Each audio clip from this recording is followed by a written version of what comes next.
1.5 ತಿಂಗಳ ಹೆಣ್ಣು ಮಗುವನ್ನ ಬಿಟ್ಟು ಹೋಗಿರುವ ಬಗ್ಗೆ ಸಾರ್ವಜನಿಕರು ನೋಡಿ ರಕ್ಷಿಸಿ ಆರೈಕೆ ಮಾಡಿ ಧರ್ಮಸ್ಥಳ ಪೊಲೀಸರು ಸಮ್ಮುಖದಲ್ಲಿ ಮಹಿಳಾ ಮತ್ತು ಮಕ್ಕಳ ಕಲ್ಯಾಣ ಅಭಿವೃದ್ಧಿ ಇಲಾಖೆಯ ಅಧಿಕಾರಿಗಳು ವಶಕ್ಕೆ ಪಡೆದು ಪುತ್ತೂರು ಆಶ್ರಮಕ್ಕೆ ಹಸ್ತಾಂತರಿಸಿದ್ರು. ಇದೀಗ ಮಹಾ ಎಕ್ಸ್‌ಪ್ರೆಸ್ ವೆಬ್‌ಸೈಟ್‌ಗೆ ಬಂದ ಮಾಹಿತಿಯಿಂದ ಧರ್ಮಸ್ಥಳ ಪೊಲೀಸರು ಮಗುವಿನ ತಂದೆಯನ್ನ ಪತ್ತೆ ಹಚ್ಚಿ ವಶಕ್ಕೆ ಪಡೆಯುವಲ್ಲಿ ಯಶಸ್ವಿಯಾಗಿದ್ದಾರೆ.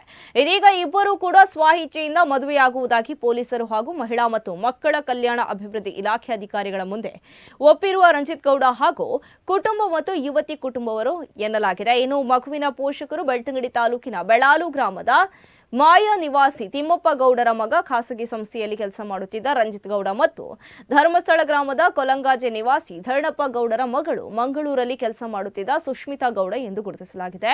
ಧರ್ಮಸ್ಥಳ ಪೊಲೀಸರು ಮಗುವಿನ ತಂದೆಯನ್ನ ವಶಕ್ಕೆ ಪಡೆದು ವಿಚಾರಣೆ ನಡೆಸುತ್ತಿದ್ದು, ಪುತ್ತೂರು ಆಶ್ರಮದಲ್ಲಿರುವ ಮಗುವನ್ನ ತಂದೆ ತಾಯಿಗೆ ಕಾನೂನು ಪ್ರಕ್ರಿಯೆ ಮುಗಿದ ಬಳಿಕ ಹಸ್ತಾಂತರಿಸಲಿದ್ದಾರೆ. ರಂಜಿತ್ ಮತ್ತು ಸುಷ್ಮಿತಾ ಪರಸ್ಪರ ಪ್ರೀತಿಸುತ್ತಿದ್ದು, ಈ ವಿಚಾರ ಎರಡೂ ಮನೆಯವರಿಗೂ ತಿಳಿದಿರಲಿಲ್ಲ ಎನ್ನಲಾಗಿದೆ. ಇದರಿಂದ ಗರ್ಭಿಣಿಯಾಗಿ ವಿಚಾರ ಯಾರಿಗೂ ಹೇಳದೆ ಇಬ್ಬರು ಮಾತ್ರ ಜಾಗೃತೆ ವಹಿಸಿದ್ರು ಎನ್ನಲಾಗಿದೆ. ಇದರಿಂದ ಕ್ಲಿನಿಕ್ಗಳಿಗೆ ಪ್ರತಿ ತಿಂಗಳು ದಂಪತಿಗಳಾಗಿ ಹೋಗುತ್ತಿದ್ದು, ತಾಯಿ ಕಾರ್ಡ್ ಕೇಳಿದ್ದಕ್ಕೆ ಅದು ಮಿಸ್ ಆಗಿದೆ ಅಂತ ಹೇಳುತ್ತಿದ್ರು ಎನ್ನಲಾಗಿದೆ. ಉಚಿರಿಯಲ್ಲಿ ಬಾಡಿಗೆ ಮನೆ ಮಾಡಿ ಆಕೆಯನ್ನ ಬಿಟ್ಟಿದ್ದ.